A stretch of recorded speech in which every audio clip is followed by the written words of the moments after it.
What I want to talk about today is more about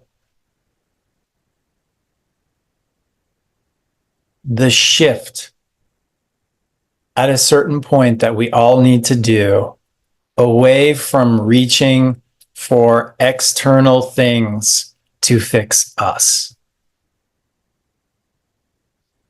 Now, let me back up and say, I am not saying that you need to stop taking your medication. You need to stop taking those external things. Those things are mercies. They are blessings that some of us need. I needed to take certain medicines to help me get to where I am. I needed to change my diet. I needed to change my lifestyle in a way that helped me get clear and aligned enough so I can access the power from within me. So let me say that again. I'm not saying you should stop doing any of that. What I am saying is, as powerful as those things are for you, for supporting your health, supporting your wellness, supporting you on your healing journey, they are so small in comparison to the power of your heart. The power of your heart, guys, is out of this world. When you connect with the vibrations of your heart, when your heart center opens up, possibilities that you and I and everyone here, the smartest people here, can't even figure out, can't even conjure up. All the libraries of the world, I know this is a really big statement, cannot possibly figure out what the heart can do. Now, I'm not talking about the physical heart. I'm talking about the heart center, the place where your soul resides. You are a spirit, guys. Remember that. You are a spirit living in a human form. This is all a suit. A wonderful suit that we get to have, but it is recyclable material. It will go back to the earth and compost when the time is ready. But the spirit lives on. You actually never die.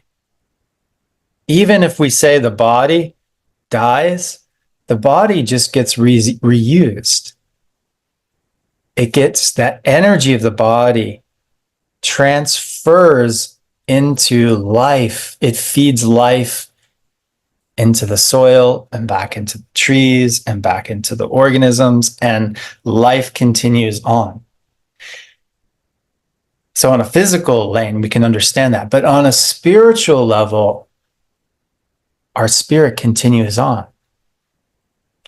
And many years ago, I've shared this before, but my father died when I was younger in life as an adolescent. And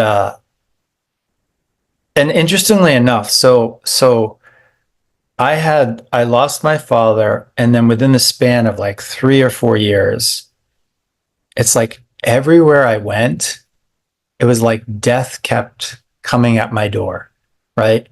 Like I ended up traveling to Central America, staying with a family, a traditional family in Guatemala, learning to speak Spanish and culture there.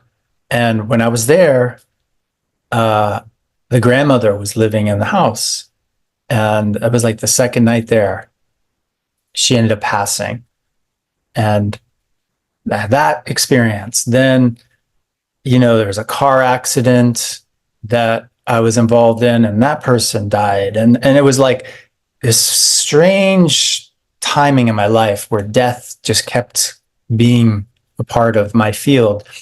And it got me really curious about it, about how we live and how we die, because everything I had been taught didn't make sense to me. It didn't, let me say this, it didn't, maybe it made sense to my brain, but it hadn't landed in my heart yet. It didn't make sense in that way. And so then I just started researching and reading and watching videos about near-death experiences, learning about people's experiences and hearing about, when people have these traumatic accidents and they leave their body and they go off into the unseen worlds, into other places, into different dimensions, and then ultimately come back to their body. It fascinated me. But one of the things that really fascinated me was that they said over and over that this reality that we live in this human form, this three-dimensional reality, feels like a dream compared to the experience in the spirit world. And why I say that is because the heart center is the place where you have a little tasting, a little offering of that, an experience of that, an experience of the potentiality that's available to you.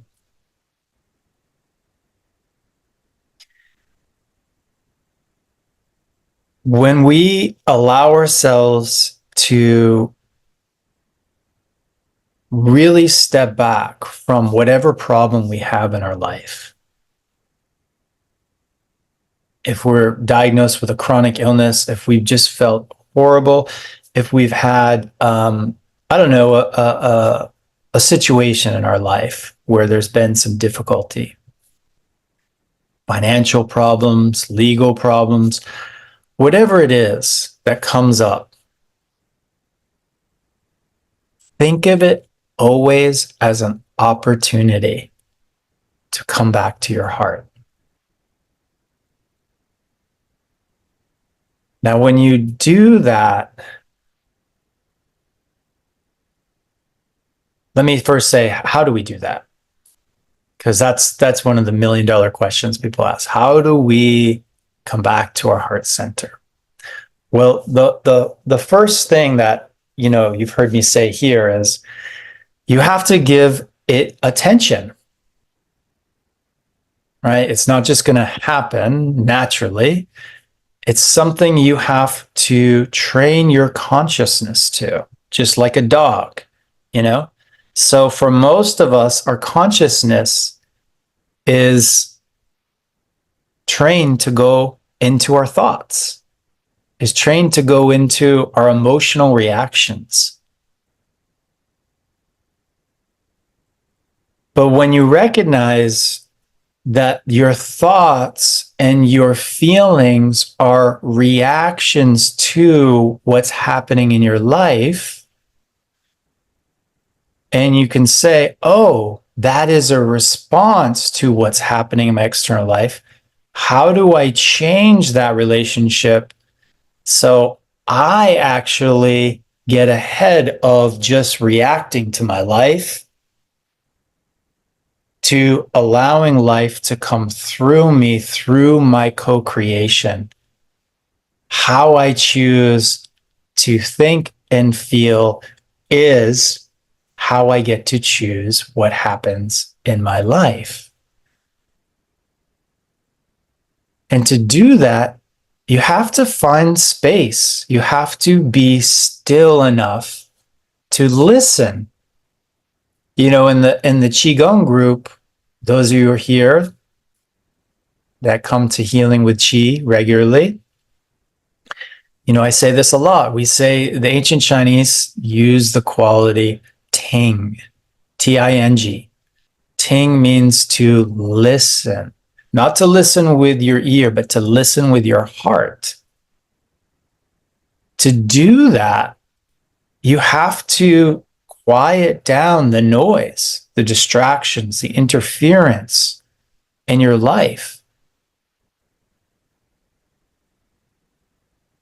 This is why I'm always an advocate to go out in nature, spend time, quiet spaces, sit by a beautiful lake or creek. Let your mind just unplug from your day and come to that quiet place. And what starts to happen is that consciousness that's always gravitating towards the thought, the reaction, the response, right? It starts to settle down and it gets real quiet. And for a lot of us that are used to all the loud noise, it's like, whoa, it's kind of like boring, kind of difficult to sit in this quietness so much because our nervous system's normally geared towards, you know, noise and busyness and activity. But when it gets quiet, then it can start to access something much bigger than all of this. It starts tuning your instrument to your spirit towards something that goes beyond the physical form.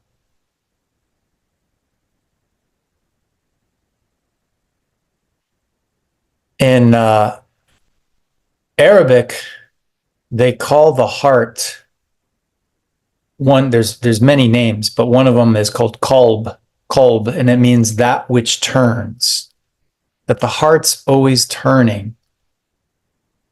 The awareness of the heart's always turning. It can turn towards, again, the thoughts and all that, but it can also turn, they say, to the deeper chambers within your heart.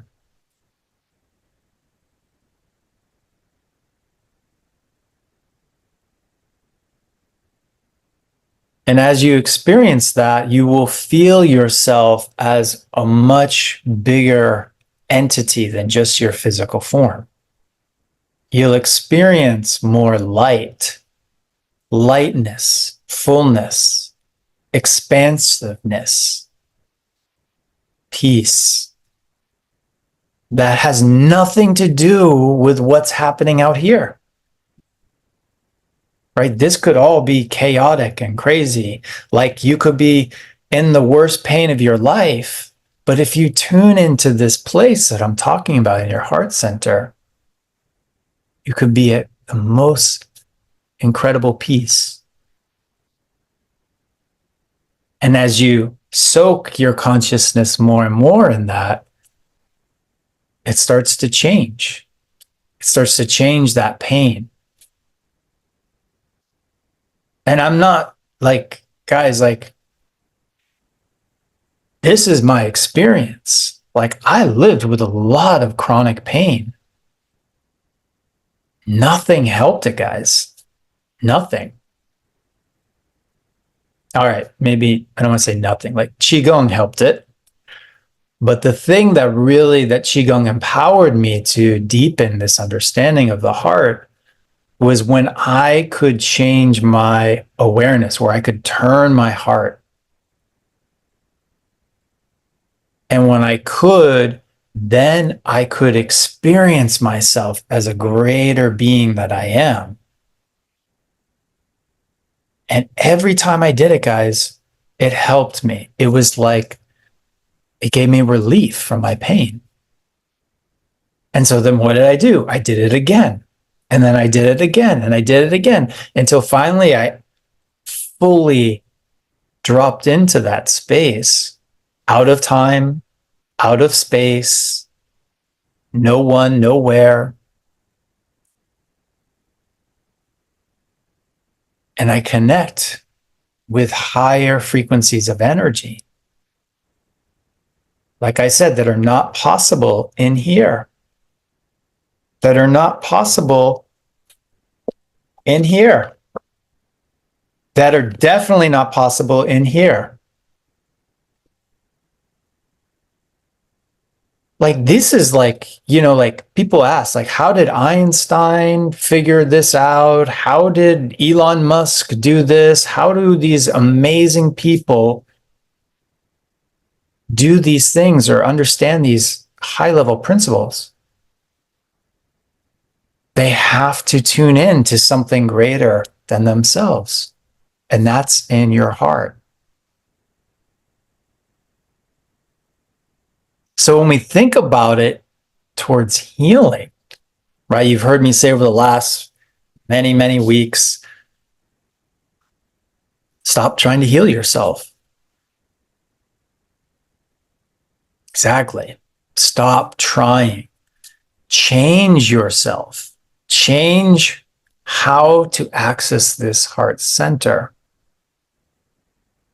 Let yourself let go into it, because you got to let go. You got to, like release the reins of the horse you've been driving, or maybe think of a steering wheel. That's probably more appropriate for all of us. Instead of driving this ship all the time, be a passenger. Let go of the steering wheel. What does it feel like to let go of that? Is that scary? Is there anxiety that comes up? Good. These are all the programs you've been living with. Let yourself efface from them. Release those programs so you can come back to deeper safety and security that this infinite love has for you. And as you drop more and more into that, you become that love. It changes you guys. It literally changes how the frequency of your body operates, how your mind operates. So if you've lived with a lot of life, like I did, in inflammation and pain and negativity, fighting against the world, fighting for everything, that's the program, right? That's the frequency my chi is operating in. And so it makes sense. Like when I was in my 20s, that would reflect back to me. So it showed up in like fighting a lot with people, opportunities falling apart, disagreements, getting sick, right? Because my energy was very oppositional. I got to fight for everything, right? But what if you don't have to fight? What if you don't have to control everything? Is there something greater that can do that for you, where your ego has to step aside, become a passenger, become a spectator instead of trying to play all the time, trying to be the one in control? So once I did that, it was a process. It didn't happen like that, but I call sneak previews along the way, like I'm sure you have too. Every time I released into my heart, I felt the most amazing peace come over me. I felt the most amazing light come into my body. Wow, that felt so amazing. I want to feel that again. And how healing that was. So then what did I do? I did it again. And then what started happening? All that oppositional stuff started to pop up more in my life, because once you activate this life, it's going to put that which it is not up to the surface. So, oh my God, all of a sudden my life's falling apart as I'm activating more and more of this heart center. That's the, as we say, the beauty in the breakdown. So thankfully I had mentors, coaches, people in my life, teachers, shurfus in my life that helped me walk through this process. So I can say here now with you all that this is the most powerful experience you can have, is when you waken up to the master within, which is in your heart. And so, guys, that's really the as simply as I can put it is the more we give our attention to it, the more we tune into it, the more we stabilize our consciousness in this space, we access a greater, it's like that antenna that extends out and can draw upon healing frequencies, again, that are not possible, that are not in the materia medica, that are not in, prescribed in the big pharma, that are not an herb in the rainforest. It's literally specific for you. It only happens when you open that heart up. And some people say, "Oh, I can't feel that. I'm not sensitive." That's okay. I was pretty I was pretty dense as a brick when I started, but as you feel it and you experience it more and more, you let it wash over you. You let it change you. You let it change you from the inside out. We say this, and again, in the Healing with Chi group, once you've I said ting, listen, then the next step, as we say, is song, is being able to release, your shoulders holding up here. It's trying to drive the ship, right? Okay, release it. It can release. It doesn't have to always be in control. So there's many, many mechanisms in our body and our mind that do that. And so you let that just be immersed in it. And that is what changes you. You can't rush the process. You have to just be with it and let it happen as it's supposed to happen. You just be the cause by showing up and doing it.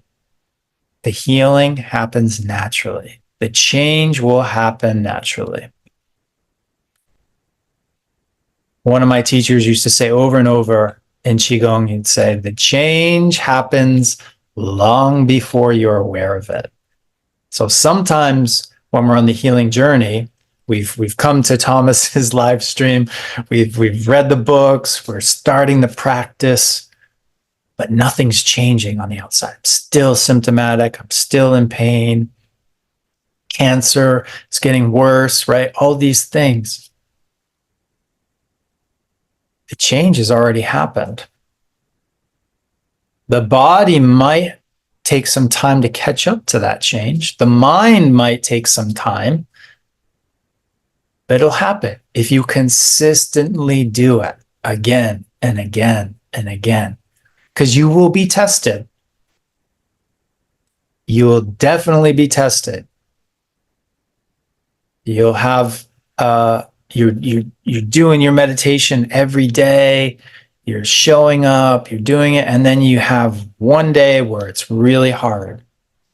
It's like your meditation, you feel like you're failing, you're not doing it right.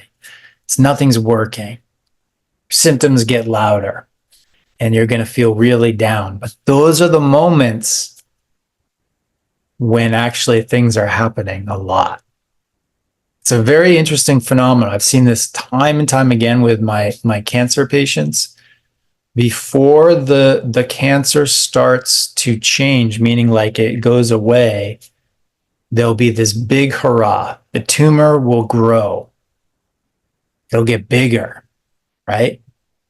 It's like the last battle, the last fight. The tumor is going to expand. And that's when they see the oncologist and they freak out and they say, we need to, change the chemotherapy. We need to do operation right away. But this is the moment. If you've been following those steps, what happens is that the tumor gets really big before it does this, before it goes away, goes into remission. It's a natural phenomenon. And in all of life, there's that last little kick before it goes away. So anytime you meet a lot of resistance, say in your meditation or in your life, watch the tendency that we can have of, oh, I'm not doing a good job, or, oh, I'm getting this wrong, or this isn't working, or it's never going to work. Like all those patterns come up to the surface. But trust the process. I'm going to empower all of us to keep seeking, keep longing for that higher love that's available, that's always here, and it's right there in your heart. And whenever this is really funny. I'm going to play it here in a moment, but I can remember one of the first times I started to experience this. And the song that just kept going through my head as I'm experiencing this was that cheesy Steve Winwood song that Whitney Houston covered much better. You know, give me the higher love, right? Because that's really it. It's like there's a longing for it. There's a knowing that it is there, but it is the experience of you having it is what transcends your pain, which transcends your sickness, your chronic illness, your cancer, your lack of love in your life that you want to experience. So with that, we'll end today.